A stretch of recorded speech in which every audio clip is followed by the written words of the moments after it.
Job లేక ఇబ్బంది పడుతున్నారా? అయితే మెడికల్ కోడింగ్ మీకు మంచి ఆప్షన్. వెంటనే కాల్ చేసి కోర్సులో జాయిన్ అవ్వండి. నమస్తే రమగారు. నమస్తే జయ. రమగారు, మోటివేషనల్ టాక్స్, స్పీక్స్ మనం చూస్తూ ఉంటాం, వింటూ ఉంటాం. చాలామంది మోటివేషనల్ స్పీకర్స్ కూడా ఉన్నారు. అయితే ఒకళ్ళది విని ప్రభావితం అవుతూ ఉంటాం చాలాసార్లు. కానీ మనకి మనం ఎలా మోటివేట్ చేసుకోవాలి? అసలు చేసుకోగలుగుతామా? ఆ కాన్సెప్ట్ ఉంటుందా? ఇప్పుడు నేనున్నా, నాకు ఏదైనా ఒక ఆలోచన వచ్చిందనుకోండి, వెంటనే మీకు కాల్ చేస్తా. రమగారు ఇట్లా అయిందండి, ఏం చేయమంటారు ఏంటని. మీరు ఏదో సలహా చెప్తారు. అమ్మయ్యా! ఓకే. ఇలా చెయ్యొచ్చు అని ఒక ఆలోచన నాకొస్తది. మీరు లేరు. అప్పుడెట్లా? లేరు ఇన్ ద సెన్స్ నాకు అందుబాటులో లేరని. అదే. వేరే రకంగా కాదు. ప్రతిసారి ఎవరో ఒకళ్ళు ఎలా అందుతారు? అంతే కదా! మనము కానీ మరి మన ఆలోచన కరెక్టో, రాంగో ఎట్లా రమ్మగారు? వేరే పర్సన్ నుంచి వస్తేనే కదా అది. ప్రతిసారి అలా కుదరదు కదా జయ. మన నిర్ణయం మనం తీసుకోవాలి. తీసుకోకపోతే ఎట్లా? ఇండిపెండెంట్‌గా ఉండటం. Self dependency. మన మీద మనం ఆత్మనిర్భరత అంటారు చూడు, అదనమాట. నువ్వు ఎంతసేపు అమ్మ చెప్పో, నేను చెప్పో, అక్క చెప్పో, వీళ్ళెవరో ఒకళ్ళు చెప్పాలి అని అనిపిస్తుంది. అవును, అవును. అది రెగ్యులర్ది కదా. ఆఫీస్కి ఇన్ టైం వెళ్ళిపోవాలి. ఆఫీస్లో నిర్ణయాలు నువ్వు చేసేస్తావు. నీ ఇవాళ ఏ హెయిర్ స్టైల్ పెట్టుకోవాలి నువ్వే చేసుకుంటావు కదా. వీటికి వేటికి పడవు. అమ్మో నేను ఇది హ్యాండిల్ చేయలేను అనిపించంగానే నీకు డిపెండెన్సీ వస్తుంది. ఇప్పుడు ఏం చేయాలి అని ప్రశ్న రాగానే ఎవరు చెప్తారు దీనికి సమాధానం అని చూస్తాం.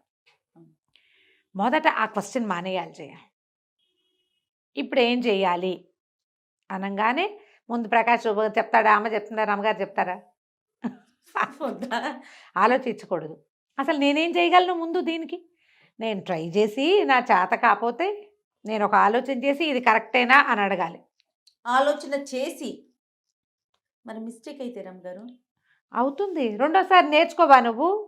కాదు ఇప్పుడు అద్దం లేకుండా బొట్టు పెట్టుకోవాలని నేను పెట్టుకుంటాను. మొదటి రోజున ఇక్కడెక్కడో పెడతా.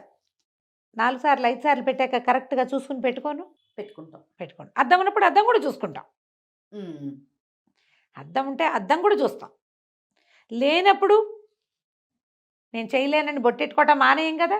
అలాగా మోటివేషనల్ స్పీచెస్ వింటే జయ మనకి ఎట్లా ఉంటుందంటే ఒక ఉద్రేకంలాగా వస్తుంది. మోటివేట్ అయిపోతాం. భలే చేసేయాలి ఇవాళ నుంచి, రేపటి నుంచి, ఎల్లు నుంచి అలా ప్లాన్ చేసేసుకోండి. అంటే మోటివేషనల్ టాక్స్ వినక్కర్లేదు రమ్మగారు. మనకు ఒక నచ్చిన పర్సన్, ఇప్పుడు మీరున్నారు, మీరు చెప్పారనుకో, నాకు అది మీరు ఒక స్పీచ్ లాగా చెప్పక్కర్లా, మామూలుగా చేయ అని అంటే చాలు, అదే అది చేసేస్తా ఇంకంతే. ఇప్పుడు నీ సంగతి జనరల్ పీపుల్ అయితే అట్లా కాదు కదా. ప్రతి వాళ్ళకి ఎవరో ఒకళ్ళు ఉండరు, అందరికీ నమ్మగారులు ఉండరుగా. స్పీచెస్ వింటాం. నేను నా సంగతి చెప్తాను. ఈ ఉదయాన్నే లేవడమనో, లేకపోతే ఫలానాది చదువుకోవటమనో, ఇదేదో చేయటమనో, ఈ రకంగా ఆలోచించాలనో, భక్తి నా పని అయినా అవ్వకపోయినా నేనేదో దేవుడి కోసం ఫలానా పని కోసం పెట్టుకున్నా, పని చేసుకుంటున్నావు, ఏదో రోజు చదువుకుంటున్నా, ఆ పని ఆగిపోయింది, ఇది మానేయాలా వద్దా, ఇది చదివేది మానద్దని గురువుగారు ఒక ఆయన చెప్పారు, మహానుభావులు. పొద్దున్నే కళ్ళకద్దుకోవాలి వాళ్ళ ఫోటోని. మానద్దు. ఆ పని అయినా అవ్వకపోయినా ఇది కంటిన్యూ చేయమన్నారు. చెయ్యి, నువ్వు చేసే విధానాన్ని మానేయద్దు అని. యాక్చువల్గా ఆయన నా సార్వజనీనంగా చెప్పారు. టీవీలో టాక్స్ వింటుంటాం కదా. మొక్కుబడి ఒకవేళ మొక్కున్నాం, మన పని తీరలేదు, మన పని అవ్వలేదు, అయినా కూడా మొక్కు తీర్చుకో. నాకు నచ్చింది అది. ఏమిటి నీకు నాకు బాకీ, దేవుడికి నాకు పని అవ్వలేదు, ఏనిచ్చింది మొహం చూడని పక్కింటి ఆవిడకి కిటికీ తలుపు వేసినట్టు దేవుడిని కిటికీ తలుపు వెనకాల తోసేయగలమా మనం? తోయకూడదు. ఇది మోటివేట్ అయ్యా. ఇది చాలా అద్భుతమైన సబ్జెక్ట్. ఇది ఎవ్రీ టైము యూజ్ అవుతుంది. ఎప్పుడు మనం ఇలాగే ఆలోచించాలి. ఇలా నేను మోటివేట్ అయ్యాను.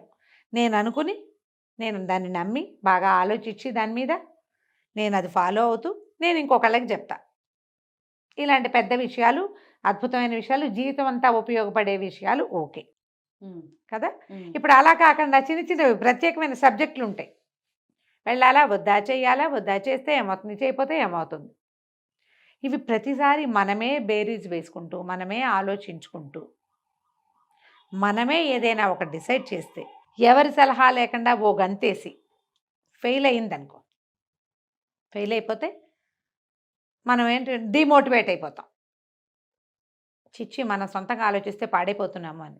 ఇక ఎప్పటికీ నువ్వు సొంతంగా ఆలోచించవా? ఇలా ఉండొచ్చా? ఇండిపెండెంట్గా లేక డిపెండెన్సీ ఎప్పుడు ఎవరో ఒకళ్ళు మంచి మాట చెప్పాలి. అందుకని మన వాళ్ళు చాలామంది నన్ను చూసుకునే వాళ్ళు లేరు, చెప్పేవాళ్ళు లేరు. ఎంతసేపు అవునవునవును. ఎవరైనా చెప్పాల్సిందే. ఉమ్. ఎప్పుడు ఎవరో ఒకళ్ళు చూసుకోవాలి, ఎవరో ఒకళ్ళు చెప్పాలి. దీనివల్ల ఏమవుతుందంటే మానసికంగా బలహీన పడిపోతాం జయ. మనం ఓకే. చాలా వీక్ అయిపోతాం. ఒక రకమైన పనికిమాలినతనం వచ్చేస్తుంది మనకి. ఎప్పుడు ఏడుపుగొట్టుగా ఉంటాం మనం. ఉమ్. ఇంకోటి ఏమిటంటే మన ఒక తట్టుకోలేనితనం, అనారోగ్యాల పాలైపోతాం. అది కష్టం కాదు? మరి చాలా కష్టం. చాలా కష్టం కదా. ఇప్పుడు మన వాళ్ళలో నడి వయసు వాళ్ళందరూ ఇలాంటి సమస్యల్లోనే కొట్టుమిట్టాడుతున్నారు జయ. ఒక ఏజ్ వచ్చేసరికల్లా అమ్మా నాన్న వెళ్ళిపోతారు, సిబ్లింగ్స్తో సెపరేషన్ వస్తుంది, మాకెవరు చెప్పేవాళ్ళు లేరో అని ఏడుస్తారు. ఆ చెప్పేవాళ్ళు లేకపోవటం, అనాథలం అయిపోయామన్న ఫీలింగ్ వచ్చేస్తుంది. అది ఎంత బాధిస్తుంది. దానివల్ల ఏమంటే ప్రోగ్రెసివ్గా ఉండరు వీళ్ళు. అవును అవును. ప్రోగ్రెసివ్గా ఉంటారు, మానసిక సమస్యలకి లోనైపోతారు. అక్కడి నుంచి ఏం చేస్తారు, తమ కింద ఉంటారు కదా, తమ వెనకాల ఉన్న వాళ్ళకి అతిగా వాళ్ళని కాచి కాపాడడం మొదలు పెడతారు. నాకెవరు చూసేవాళ్ళు లేరు కాబట్టి నేను అద్భుతంగా చూసుకుంటానంటారు పిల్లల్ని, కోడళ్ళని, కొడుకుల్ని, అల్లుళ్ళని కూడా. వాళ్ళు ఇందులో నుంచి తప్పించుకోవడానికి ట్రై చేస్తారు. నువ్వు చూడక్కర్లా, మా సంగతి మేము చూసుకుంటామంటారు వాళ్ళు అంటారు. వాళ్ళకి నీకు గొడవ. కరెక్ట్ కదా. సాధ్యమైనంత డిపెండెన్సీని తగ్గించుకోవాలి. ఓకే. దీనికి ప్రతిసారి ఇదొక పాఠంలాగా చదువుకుంటూ ఉండాలి, మనం వింటూ ఉండాలి. ఏదైనా ఒక ప్రాబ్లం వస్తే మొదట చేసేసి ప్రాబ్లంని సాల్వ్ చేయడానికి మన ప్రయత్నం చేసి, నువ్వు మొదటి నుంచి ఏం అలవాటు, అడిగి ప్రాబ్లం సాల్వ్ చేసే అలవాటు. అలా ఉన్నవాళ్ళు మీరే మీ రీతిలో చేసేసి, అప్పుడు ఇలా చేశానని ఎవరైనా పెద్దవాళ్ళు, మీరు ఎవరిని నమ్ముతారో వాళ్ళకి చెప్పాలి. ఇలా చేశాను, కరెక్టా కాదా. ఓకే. అయ్యో అలా ఎందుకు చేసావు అని వాళ్ళు అన్నారనుకో, పోనీ ఇప్పుడు దీన్ని ఎట్లా ఫిక్స్ చేయను అని అడగచ్చు. ఇంకోళ్ళు ఎవరైనా ఇంకోసారి, హే బాగా చేసావు, నువ్వు పలు చక్కగా చేసావు అంటే నువ్వు వెంటనే శబాష్ వెరీ గుడ్, బాగా చేస్తాను నేను. నిన్ను నువ్వు ఈ రకంగా శబాష్ అనుకుంటూనే నువ్వు ముందుకు తీసుకెళ్ళగలుగుతావు. దీంట్లో ఉద్యోగాలు, చదువులు, కొనుబళ్ళు, పెళ్లి సంబంధాలు, ప్రయాణాలు చాలా ఉన్నాయి. దాంతోపాటు వంట వార్పులు అంటే చిన్న చిన్న విషయాలు కూడా ఉన్నాయమ్మా. వంట వార్పు చిన్నదని కాదు, ఏదో నా ఒక వంటకం చిన్నది, అలాంటివి కూడా. ఏ వస్తువు ఎక్కడ పెట్టాలి, ఇళ్ళు మారాలి, సామాన్లు కొనుక్కోవాలి, ఏదైనా స్థలాలు పెద్ద పెద్దవి, డబ్బులు మదుపు పెట్టటాలు, ఇవన్నీ కూడా వస్తాయి జయ. దీనికి మొదట అసెస్మెంట్ ప్రాక్టీస్ అనేది ఒకటి పెట్టుకోండి. ఓకే. ఏదైనా సరే మీరు ఒక పని చేయాలి, మామూలు పనులు కాదు, కొంచెం పెద్ద రకం పని అనుకోండి. మనం వాట్ ఈజ్ వాట్ అనేది రాయడం ప్రాక్టీస్ చేయండి. మీరు కాగితాల మీద రాస్తే మొత్తానికి మనకి బేళ్ళు అవే తయారవుతాయి. ఫోన్లలో కూడా రాసుకోవచ్చు. టు డూ లిస్ట్ రాసుకుంటున్నాం కదా మనం. ఈ వారం ఏం చేయాలి, ఏం పనులు ఉన్నాయి అనేది రాస్తున్నారా? ఎంతమంది రాస్తున్నారు? నీకు అలవాటు ఉందా జయ? లేదు రమ్మగారు. నీకు అలవాటు లేదు, నీకు అలా సాగిపోతూ ఉంటుంది. కాకపోతే నీకు రాసే అలవాటు ఏముందంటే నేను చెప్పినవన్నీ రాసేసుకుంటూ ఉంటావు. మీదే కదా రమ్మగారు, ఎవరితో ఇంటర్వ్యూ గెస్ట్లందరివి రాసుకుంటారు. ఈ లిస్ట్ నీకు ఎలా ఉపయోగపడుతుందో చెప్పే 2 వాక్యాల్లో. మామూలుగా ఉపయోగపడటం కదా రమ్మగారు, ఎక్కడ ఏది మిస్ అయినా నేను వెనక్కి వెళ్ళి చూసుకుంటాను, ఏం జరిగిందని తెలుసుకోవాలి, ముందుకు నడవటానికి నాకు ఆ లిస్టు. ఎంత పుస్తకం? మా ఆయన ఈ రోజే ఇచ్చాడు నాకు కొత్త పుస్తకం, కొత్త డైరీ. ఇక రాసుకోవటమే అంతే. ప్రతిరోజు నేను చేసే ప్రతి వర్క్ దాని మీద పెట్టి, ప్రతి వాళ్ళు అది చెయ్యాలి. ఏమైనా కొన్నాం, ఏమైనా కొంటాం, కొనుక్కోవాలి, ఏం చేయాలి, ఎక్కడికి వెళ్ళాలి, వెళ్ళినప్పుడు ఎంత అయింది, ఎక్కడికి వెళ్ళాము, అలాంటివి రాయటం ప్రాక్టీస్ చేసుకోండి. ఇప్పుడు స్మార్ట్ ఫోన్స్ వచ్చినాయి, ఫోన్లలో అలాంటి సౌకర్యాలు బోల్డ్ నోట్స్ పెట్టుకోవచ్చు కదా. ఒకసారి ఇప్పుడు ఏదైనా ఒక ప్రాబ్లం వస్తే, ఇంతకుముందు ఇలాంటి సమస్య వచ్చినప్పుడు ఏం చేసామో వెనక్కి తిరిగి చూసుకోవచ్చు. సింపుల్ వాక్యాలలో రాసుకోండి, రికార్డ్ చేసి ఉంచుకోండి. అంటే ఇప్పుడు మనం ఏం చేయాలి, మనకి ఎలాంటి సలహా కావాలి అనేది రాసుకోవాలంటారు. ఏం రాసుకోమంటున్నారు మీరు? ఇప్పుడు ఒక పని చేసాం మనము, ఈ పని ఎట్లా చేసాం, దాని తాలూకు ఒక ప్రాబ్లమ్ని మనం ఎట్లా ఫిక్స్ చేసామో ఒక సినాప్సిస్ లాగా రాసుకోండి. ఓకే. ఈజీ. ఓకే. ఇప్పుడు నేర్చుకోవడమే జయ ఇది. మీరు ఇందులో నుంచి బయటపడాలనుకుంటే, ఇప్పుడు జయ నా సంగతి తీసుకో, నీకు నేనున్నా, లేదా మీ అక్క, 2 అక్కయ్యలు ఉన్నారు, అమ్ముంది, నా ప్రకాష్ మాట్లాడతారు. నాకు ఎంతమంది ఉన్నారు? ప్రతిసారి ఒక్కొక్క విషయానికి ఒక్కొక్కళ్ళని సలహా అడుగుతాను జయ నేను. ఈ విషయం వీళ్ళనే అడగాలి అని ఉంటుంది. వాళ్ళు ఎవరు లేకపోయినా, ఎవరితోటి మాట్లాడపోయినా నేను నా పని నేను చేసేసుకుంటా. మీరు ఒక నిర్ణయం తీసుకున్నాక వాళ్ళని అడుగుతారా? వాళ్ళు అడిగేసిన విషయాన్నే నిర్ణయంగా తీసుకుంటారా? అలా కాదు, 2 రకాలుగాను చేయొచ్చు, 2 రకాలుగాను చేస్తాను. నేను డిసైడ్ అయిపోయాక ఇగో ఇట్లా చేశాను అని చెప్తా. అది కరెక్టో కాదో వాళ్ళు చెప్పచ్చు. చెప్పడానికి అవకాశం ఉంది. ఒకవేళ అలా కాదు, నాకు ఏం చెయ్యాలో అర్థం కాకపోతే, ఇలా ఉంది, పాలు పోవటం లేదు నాకు, ఏం చెయ్యాలో, అలాంటి స్థితి వచ్చేదాకా మనం డిపెండెన్సీకి వెళ్ళకూడదని నా ఉద్దేశం. అసలు నువ్వు ఏం ఆలోచించవు దాని మీద, ఆలోచించకుండా సలహాలు వెళ్ళిపోతే వాళ్ళ బ్రెయిన్ పనిచేయాలి. పని చేయదు అని అంతే. అది చేయకూడదు. ఓకే, నేను ఇలా చేయాలనుకుంటున్నాను ఏంటి అని అడగచ్చు. ఎంత డిఫరెన్స్ ఉంది రమ్య గారు? ఎందుకు లేదు, చాలా ఉంది జయ, చాలా ఉంది. ఇప్పుడు నేనున్నానా, నీకు చెప్పాలి, చచ్చిపోతున్నాను నేను. ఈ బాధలు, నా బాధలు చెప్పుకోవడానికి ఎవరు లేరు నాకు. కెమెరాకి, నీకు కాదు, నాకు కూడా కెమెరాకి చెప్తున్నాను నేను. చెప్పండి.